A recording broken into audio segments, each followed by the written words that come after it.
Now we're going to introduce an alternative way to hemp your pipes. And like we said, there's a million different ways to do things. Everyone's got an opinion.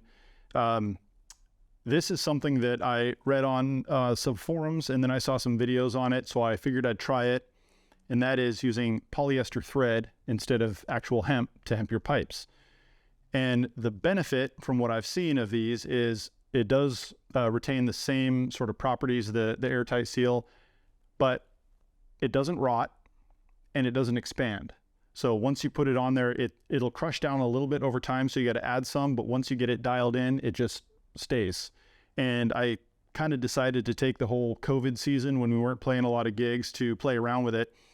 I did a little before that. I've actually had all my joints hemped with this for about 1.5 years, and it's working absolutely fantastically. So if you're interested in trying it, we'll show you how to do it. So what you'll need for this is you're going to need a little container or bucket or of some kind. Babe, is this an old feta cheese container? You'll need 3 rolls of thread, just because it's a lot thinner, so you're going to do 3 strands at once. And hemp seal. This stuff is called hemp seal. Highland Pride Premium Piping Products hemp seal. I got this online somewhere, but honestly, it's a wax toilet ring.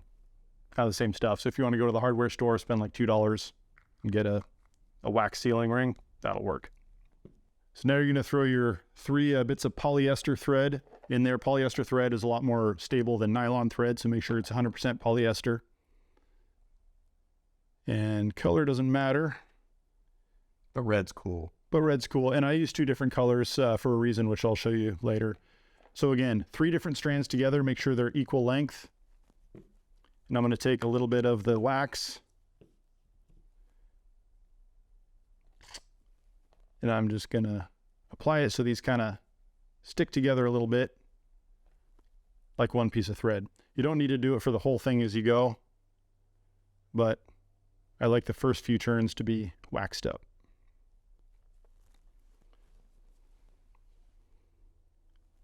Okay, and now we're just going to hemp as normal. So you're going to have the piece going straight down, finger across the top, and then just start winding it. Remember to wind it nice and tight. So now you can see the reason for the bucket, because these things are loose, and if you don't put them in some kind of container, they're going to roll off the table onto the floor, and then you're just going to have a huge mess.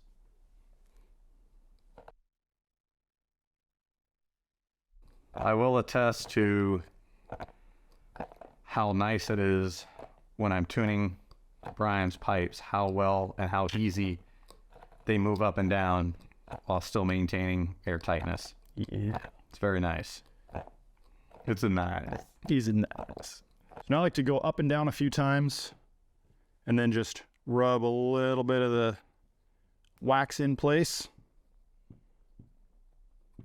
Just enough to cover it. There's really no buildup on there. We're getting it to where it's starting to feel pretty good. I like to put a little extra wax on the very last little bit because that's going to help with the sliding in and out deal. Again, you don't want it goopy. You just want it fully covered. Okay, let's see what that looks like. Feel that? Oh, look at that. Oh, it's so pretty. It's so nice. Yeah, and it'll stay like that. It'll last for quite a while. Okay.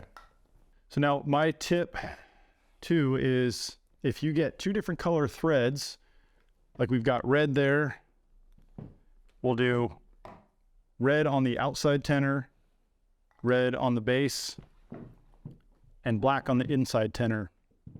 Whatever color you want to use. It's a good idea to have a different color on the inside tenor because once you calibrate them, like we showed in our video about getting them all set up and dialed, if you take these out and switch the reeds around or whatever, they're not going to be the exact same setup again. So you can actually keep them straight by having just 2 different colors of hemp.